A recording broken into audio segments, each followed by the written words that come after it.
séparatisme, le financement des associations, l'instruction en famille, les écoles privées hors contrat. Cette loi, mesdames et messieurs les députés, a rendu possible un véritable réveil républicain autour de ce sujet. Et croyez-moi, nos concitoyens musulmans qui pratiquent leur foi en toute quiétude et dans le respect des valeurs de la République sont les premiers à nous en remercier. Les quelques éléments de bilan que je vais vous donner maintenant constituent nécessairement une première étape, et pour cause, l'année 2022 constitue la première année pleine d'application de la loi.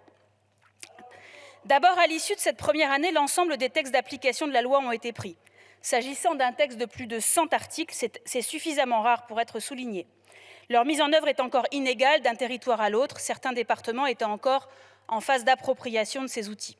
Nos services y travaillent en lien étroit avec les préfets. Concernant les éléments du bilan chiffré, quelques mots d'abord sur la sphère éducative, car la cible principale des séparatistes, ne soyons pas naïfs, c'est notre jeunesse. D'abord, nous avons recadré l'instruction en famille. Grâce au passage d'un régime de déclaration à un régime d'autorisation, le nombre de demandes d'instruction en famille a baissé de presque 30% entre 2021 et 2022. 58 800 contre 72 000 auparavant. Par ailleurs, environ 10% de ces demandes ont pu être refusées sur le fondement des dispositions de la loi CRPR. Disons-le, l'instruction en famille n'est pas un problème en soi. C'est l'utilisation qui en est faite par certains à des fins séparatistes qui en est un. Nous avons également créé une instance départementale chargée de la prévention de l'évitement scolaire. Ces instances sont désormais opérationnelles dans chaque département.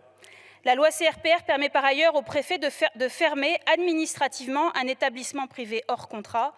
Avant, le recteur devait entamer une procédure judiciaire et l'établissement pouvait rester ouvert jusqu'à la décision du juge. Le premier bilan est positif. Sur 47 établissements ciblés, 6 sont fermés définitivement, 5 autres ont pu faire l'objet de mesures d'entrave par le biais d'une fermeture